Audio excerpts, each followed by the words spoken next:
Praise the Lord. ప్రభునామంలో మీ అందరికి వందనాలు. అందరూ బాగున్నారా? మరొకసారి మీ మధ్యలో రావడానికి దేవుడిచ్చిన కృపను బట్టి దేవుని ఎంతగానో స్తుతిస్తున్నాను.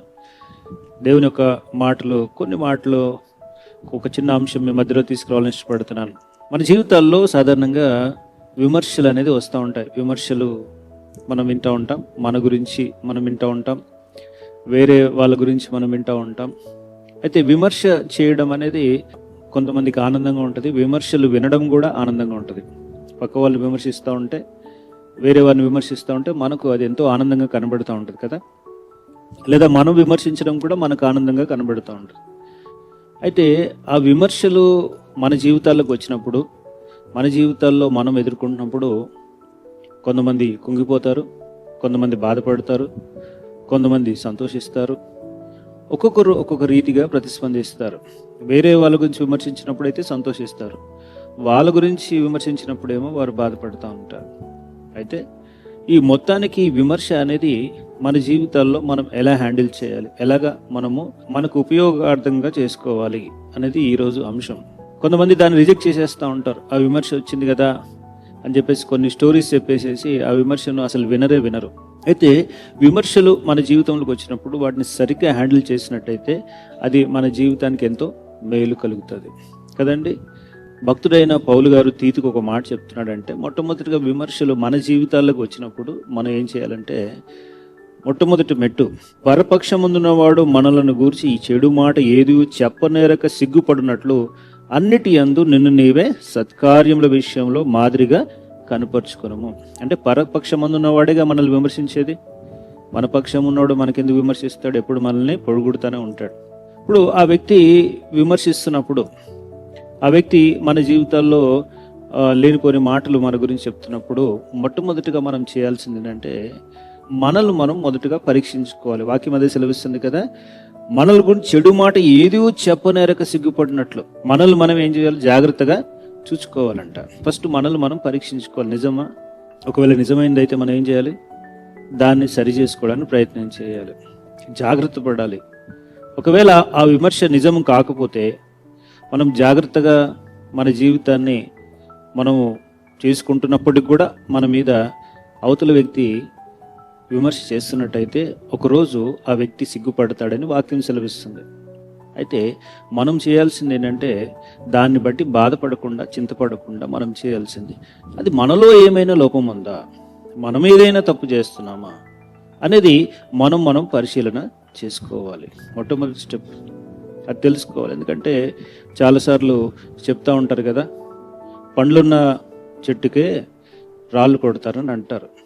సరే, పండ్లున్న చెట్టుకి రాళ్ళు కొడతారు నిజమే, కానీ విషయం తెలుసుకోవాల్సింది ఏంటంటే, ఆ విమర్శలు ఎందుకు వస్తున్నాయి అని తెలుసుకున్నట్టయితే ఇంకొక మెట్టుకు నువ్వు ఎదగడానికి ఆ విమర్శ నీకు అవకాశం ఉంటుంది. సరి చేసుకున్నట్టయితే ఇంకొక మెట్టుకు వెళ్ళడానికి అవకాశం ఉంటుంది. ఒకవేళ ఏమీ లేకుండా అవతలవాడు నేను విమర్శిస్తూ, నేను బాధపెడుతూ, నీ విధంగా చెడు ప్రచారం చేస్తున్నట్టయితే నువ్వేమాత్రం పట్టించుకునే అవసరం లేదు. వాక్యం సెలవిస్తుంది, అవతల పక్షం వాడే సిగ్గుపడతాడు ఒకరోజు. ప్రైజ్ ది లార్డ్ కదండి. సో కనుక మనల్ని మనం జాగ్రత్తగా చూసుకోవాలంట. సత్కార్యముల విషయంలో మాదిరిగా కనపరుచుకోవాలి. నిజంగా అండి, ఈ సహోదరుడిని, ఈ బిడ్డ ఈ విధంగా జీవిస్తూ ఉంటాడు, ఈ విధంగా సత్ప్రవర్తన కలిగి ఉంటాడు, సత్కార్యాలు చేస్తూ ఉంటాడు, మంచి క్రియలు జరిగిస్తుంటాడు అని మనల్ని మనమే మాదిరిగా కనపరుచుకోవాలి. అది విల్ఫుల్ డెసిషన్ అన్నమాట. ఉదాహరణకి దైవజనులు నిరీక్షణ పాలయ్య గారు ఒక ఎగ్జాంపుల్ చెప్తా ఉంటారు. ఏమంటే, ఒక సందర్భంలో ఆయన వెళ్తున్న టైము సినిమా హాలు విడిచే సమయం అనమాట. సినిమా అయిపోద్ది కదా, విడిచేసి అందరూ బయటకు వస్తున్నారు. యాక్చువల్గా అయితే ఆ సినిమా హాలు విడిచిన తర్వాత అందరూ వెళ్ళిపోతున్నారు, వాళ్ళ మధ్యలోంచి దైవజనులు వెళ్ళిపోవచ్చు. కానీ ఆయన ఏం చేసేవారంటే, చాలా దూరంగా ఉండి ఆ సినిమా హాల్లో ఉన్న ప్రజలందరూ కూడా వెళ్ళిపోయిన తర్వాత వాళ్ళ ప్రజలందరూ ఖాళీ చేసిన మెల్లగా ఆయన తన ప్రార్థనకు వెళ్ళేవారంట. కారణం ఏంటో తెలుసా? ఎవరైనా గుర్తుపట్టారు అనుకోండి, ఎవరైనా చూసి సినిమాకి వెళ్ళారు అనుకుంటారు. అందుకనే మనము విమర్శలకు తావివ్వకుండా మనల్ని మనము జాగ్రత్తగా చూసుకోవాలి. ఏదైనా విషయం శోధనకరంగా మనకు కనబడుతున్నప్పటికీ కానీ, అమ్మో ఇది శోధనకరంగా ఉంది, పక్కన వాడు నన్ను చూసి చెడ్డగా అనుకుంటాడని చెప్పేసి మనము ఆ పరిస్థితిలోంచి బయటికి వచ్చే వారిగా మనం ఉండాలి. సాధారణంగా అటువంటి వ్యక్తిత్వాన్ని కాపాడుకునేవారు ధన్యులు. Praise the lord. మన ప్రవర్తనను కాపాడుకోవడం మనం నేర్చుకోవాలి. మొట్టమొదటి. రెండవది, మనకు ఒక అద్భుతమైన దర్శనం కలిగి ఉండాలి. ఒక దర్శనం ఈరోజు వాక్యంలో కూడా చెప్పడం జరిగింది. కీర్తన 106లో ఒక మాట చెప్పడం జరిగింది. యెహోవా నీవు ఏర్పరచుకున్న వారి క్షేమము నేను చూచు, నీ జనులకు కలుగు సంతోషమును బట్టి నేను సంతోషించచ్చు. అంటే నీవు ఏర్పరచుకున్న వారి క్షేమము చూచి ఏమవ్వాలి? నేను సంతోషించుచు, నేను చూచుచు అంటాడు. నువ్వు ఏర్పరచుకున్న వారికి క్షేమము చూచేవాడిగా నన్ను చేయండి. అంటే వేరే వాళ్ళ గురించి చెడుగా మాట్లాడుతుంటే, వాళ్ళ గురించి చెడుగా మాట్లాడుతుంటే అందులో మనం ఆనందించకూడదు. ఏమండి? అందులో మనం వారి క్షేమము గురించి మనం ఆలోచించాలి. మన దర్శనం అదే ఉండాలి.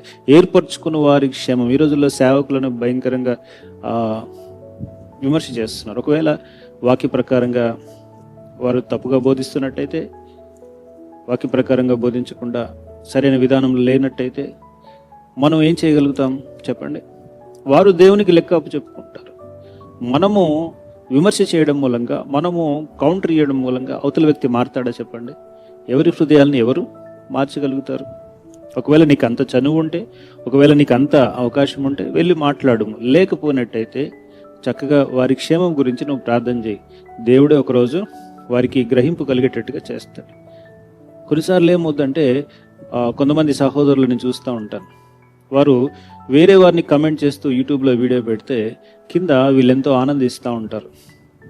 ప్రియులారా, అవతల వ్యక్తి తన పరిస్థితి ఏంటో మనకు తెలియదు, తన సిచ్యువేషన్ ఏంటో మనకు తెలియదు, కానీ కింద కామెంట్స్ పెట్టి ఆనందిస్తూ ఉంటారు. గమనించాలి, ఎవరైనా కానీ ప్రియులారా, వారు తప్పుగా మాట్లాడుతున్నప్పటికీ కూడా, వారిని విమర్శిస్తూ ఇంకొకరు వీడియో పెట్టినప్పటికీ కూడా మనము దానికి ఏమాత్రం కూడా ప్రతిస్పందించకూడదు. ఏం చేయాలంటే, నీవు ఏర్పరచుకున్న వారి క్షేమము చూచి నేను ఆనందించేవాడిగా నేను ఉండాలి. బైబిల్లో ఎక్కడ చూసినా కూడా దేవుడు ఒకవేళ ఏర్పరచుకుని ఉంటే ఆ బిడ్డనే మనం ఆనందించాలి, వారి క్షేమం చూసి మనం ఆనందించాలి కదండి. ఒకవేళ ఆ వ్యక్తికి మనం ఆ విమర్శ చేసినప్పటికీ కూడా ఆ వ్యక్తి మార్చబడుతాడు అని అంటేనే, అంత చనువు ఉంటేనే విమర్శ చేయండి, లేకపోతే అవసరం లేదు. ఊరికి అనవసరం మన సమయం వృధా, ఆ కమెంట్ పెట్టడం వలన సమయం వృధా. అంతకు మించి ఇంకోటి ఏం జరుగుతుందంటే దేవుని నామానికి అవమానం కలుగుతుంది అక్కడ కదండి. బయట చూసిన వారు ప్రభు నమ్మిన బిడ్డలు ఈ రీతిగా మాట్లాడుకుంటున్నారని చెప్పేసి వారు దేవుని నామాన్ని అవమానపరిచే పరిస్థితికి మనం తీసుకొని వస్తాం. కనుక మనం ఒక దర్శనం కలిగి ఉండాలి. ఏంటంటే, ప్రభువా నీవు ఏర్పరచుకున్న వారి యొక్క క్షేమం స్థితిని నేను చూచినట్టు. హల్లెలూయా. అది ఎవరైనా కానివ్వండి, దేవుని బిడ్డలైనా కానివ్వండి, దేవుని సేవకులైనా కానివ్వండి, వారి క్షేమం నేను చూచినట్టుగా. ఒకవేళ వారు తప్పుగా ప్రవర్తిస్తున్నట్టయితే, తప్పుగా వారు చేస్తున్నట్టయితే, దేవా వారిని నీ చేతికి అప్పచెప్పుకుంటున్నాను. వారిని కరెక్ట్ చేసే చనువు అవకాశం నాకున్నట్టయితే కరెక్ట్ చేస్తాను. లేకపోయినట్టయితే నా నోరు ఏమాత్రం కూడా తెరవకూడదు. నేనేం చేయాలి? దేవుని సన్నిధిలో సదరు వ్యక్తి గురించి నేనేం చేయాలి? ప్రార్థన చేయాలి. దేవుడు ఖచ్చితంగా చూస్తుంటాడు కదా, ఖచ్చితంగా చూస్తుంటాడు. ఆయన చూడడాన్ని మనం మాట్లాడితే మనకు ఆశీర్వాదమా చెప్పండి? దేవుడు ఖచ్చితంగా దాన్ని చూస్తాడు. ఇంకో మాట అంటాడు, నీ జనులకు కలుగు సంతోషం బట్టి నేను సంతోషించచ్చు.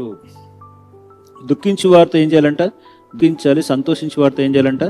సంతోషించాలి. నీ జనులకు కలుగు సంతోషం బట్టి నేనేం చేయాలి? సంతోషించాలి.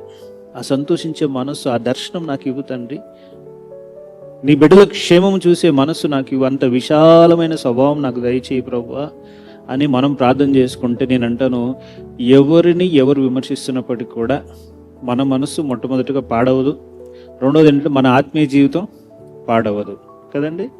ఇంకో మాట చెప్తాను, ఎప్పుడైతే విమర్శల గురించి ఎక్కువగా మనం చెవియొగ్గుతుంటామో మన ఆత్మీయ జీవితం కూడా పాడైపోతుంది, మనలో ఉన్న సంతోషం కూడా పోతుంది కదండి.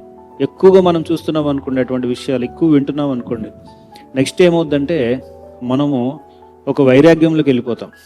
ఎవరిని నమ్మాలో తెలియదు, ఎవరితో మాట్లాడో తెలియదు, ఎవరు ఏ మాటలు చెప్తున్నారో తెలియదు. అంత ఒక వైరాగ్యమైన ఆత్మీయ బలహీనమైన స్థితికి వెళ్ళిపోతాం కదండి. కనుక ఆ విమర్శలకు ఎక్కువగా చెవి ఒగ్గకుండా మనం ఏం చేయాల్సిందంటే క్షేమ స్థితిని బట్టి దర్శనం కలిగి ఉండాలి. ఎవరి క్షేమ స్థితిని? సేవకుల విషయంలో కానీ, దేవుని యొక్క బిడ్డల విషయంలో కానీ లేదా ఇతరుల విషయంలో కానీ వాటి మీద మనసు పెట్టినవాడు నిజంగా ఆ విమర్శల దాడిని నుంచి కాపాడబడతాడు. కనుక ఈరోజు ఒకటే మాట జ్ఞాపకం చేసుకోవాలి. ఒకటి, నిన్ను నువ్వు విమర్శ నుంచి కాపాడుకోవాలి. ఒకటి, ఎట్లా ఏ రీతిగా, ఒకవేళ కరెక్ట్ అయితే నువ్వు సరి చేసుకోవాలి, కరెక్ట్ కాకపోతే ఏం చేయాలి, పక్కకు పెట్టేసేయాలి. అంతే. దేవుని చేతికి అప్పచెప్పి, ప్రభా అనుకోకుండా వారు పొరపాటు పడ్డారేమో, వాళ్ళ బలహీనత ఏమో, వాళ్ళ యొక్క మనస్తత్వం ఏంటో, నేనైతే బాగానే ఉన్నాను దేవా అని దేవుని స్తుతిస్తూ నువ్వు ఉన్నట్టయితే ఒకరోజు వాళ్ళు సిగ్గుపడతారు. ఏమంటే కుంగిపోనక్కర్లేదు. రెండవది, మనము వేరే వాళ్ళను విమర్శిస్తున్నప్పుడు మనం వాటిని బట్టి సంతోషించకుండా మనము వారి యొక్క క్షేమస్థితి విషయంలోనే ఆలోచన చేయాలి. మనము వారి యొక్క ఆశీర్వాదం నిమిత్తమే మనం ఆలోచన చేసినప్పుడు ఏం జరుగుతుంది చెప్పనా, మన జీవితానికి అది మేలు కలుగుతుంది. లేకపోతే ఆ పాస్టర్ నీ పాస్టర్ విమర్శిస్తున్నాడు, ఆ సేవకుడు ఈ సేవకుడిని విమర్శిస్తున్నాడు, లేకపోతే ఈ విశ్వాసి ఆ సేవకుడిని విమర్శిస్తున్నారు. ఈ విమర్శల బిజినెస్లోనే సైతానుడు అందరిని ఏం చేస్తున్నాడు, బిజీగా చేసేస్తున్నాడు. అసలు పని ఆత్మీయ క్షేమం, ఆత్మీయ ఆనందాన్ని తీసేస్తున్నాడు కదండి. అసలు ఏం కావాలి మనకి, ఆత్మీయ మేలు కావాలి, ఆత్మీయ ఆనందం కావాలి, దేవునితో సంబంధం కావాలి. ఇది కాకుండా ఒకరినొకరు విమర్శించుకుంటూ అసలు విషయాన్ని కోల్పోతున్నారు. ఆ మధ్యలో ఒక సహోదరుడు అంటున్నాడు, ఏమన్నా అంటే ఈ చర్చిలంతా ఇంతే, బిలీవరే, ప్రభు నమ్మినోడే, ఆ విశ్వాసులంతా అంతే. అంటే ఇప్పుడు ఆ వ్యక్తిలో ఏమైపోయింది అంటే, చర్చి విషయంలో మర్యాద పోయింది, దేవుని యందు భయభక్తులు కోల్పోయినాడు. చివరికి అది హృదయంలో నిండుకోవడం మూలంగా నోరు అదే మాట్లాడుతుంది. అలా మాట్లాడడం మూలం ఏమవుతుంది, ఆయన ఆత్మీయంగా క్షేమం పొందుకోలేడు, మళ్ళీ లోకానికి దగ్గరగా వెళ్ళిపోయే ప్రమాదం ఉంది. కనుక ప్రియులారా గమనించాలి, విమర్శ చాలా డేంజరస్. దాన్ని కరెక్ట్గా మనం హ్యాండిల్ చేయాలి. ఒకవేళ మనం ఏదైనా విమర్శ చేయాల్సి వచ్చినప్పటికి కూడా, అంటే వేరే వాళ్ళు చేయడం ఒక విషయం అయితే, మనం ఇతరులను విమర్శించే పరిస్థితి వచ్చినప్పటికి కూడా మనం ఏం చేయాలి, ఒకవేళ ఆ వ్యక్తిని డైరెక్ట్గా మాట్లాడగలిగితే మాట్లాడాలి, లేకపోతే మనం ప్రార్థన చేయాలి. మన హృదయంలో ఆ యొక్క బాధ కలిగి, ఆ వ్యక్తి నిజంగా మనకు ఎవిడెన్స్తో పాటు తెలిసిందనుకో, బాధ కలిగి మనం ఏం చేయాలి, ఆ బాధను దేవుని సన్నిధిలో కుమ్మరించుకోవాలి. ప్రభువా, ఇది పరిస్థితి, నిజంగా నాకు ఎవిడెన్స్ కనబడుతూ ఉంది, ఈ విధంగా నేను మాట్లాడాల్సి వస్తుంది, ప్రభువా నేనేమి చేయలేని వాడిని అని ఆ వ్యక్తిని దేవుని సన్నిధిలోకి తీసుకొని వస్తే ఆ వ్యక్తిని దేవుడే కార్యము జరిగిస్తాడు. హల్లెలూయా. కనుక ఈ విషయాన్ని మనం తెలుసుకోవాలి ప్రియులారా. ఈ కాలంలో మరీ ఎక్కువ అయిపోయింది, విమర్శల పిహెచ్డి చేసేవారు తయారైపోయారు, విమర్శల్లోనే పిహెచ్డి చేసేవాళ్ళు. కనుక ఈ దాడి నుంచి మనం తప్పుకోవాలంటే ఒకటేం చేయాలి, ఒక మాట సెలవిస్తుంది, నిన్ను నీవు జాగ్రత్తగా చూసుకోవాలి, నీ ప్రవర్తన చూసుకోవాలి. రెండోది ఏం చేయాలి, అందరి యొక్క యోగక్షేమం నిమిత్తం నువ్వు మనస్సు ఒక దర్శనం కలిగి ఉండాలి. మూడవది ప్రియులారా, మనము విమర్శ చేసే స్థాయికి వచ్చినప్పుడు వాళ్ళని మనం కరెక్ట్ చేయగలిగితే చేయాలి, లేకపోతే ఆ విమర్శ దేవుని సన్నిధికి అప్పచెప్తే దేవుడే దాన్ని చూసుకుంటాడు. కనుక ఇటువంటి మాటలు దేవుడు మీ వినికిడిలో ఆశీర్వదించిన కాక చక్కగా ఆత్మీయ స్థితిలో మీరు అందరూ ఎదగాలని దేవుడు ఈరోజు మీతో మాట్లాడుతున్నట్టయితే చిన్న ప్రార్థన చేసుకోండి, దేవుడు ఖచ్చితంగా మిమ్మల్ని ఆశీర్వదిస్తాడు. Praise the lord. God bless you. మంచిదండి.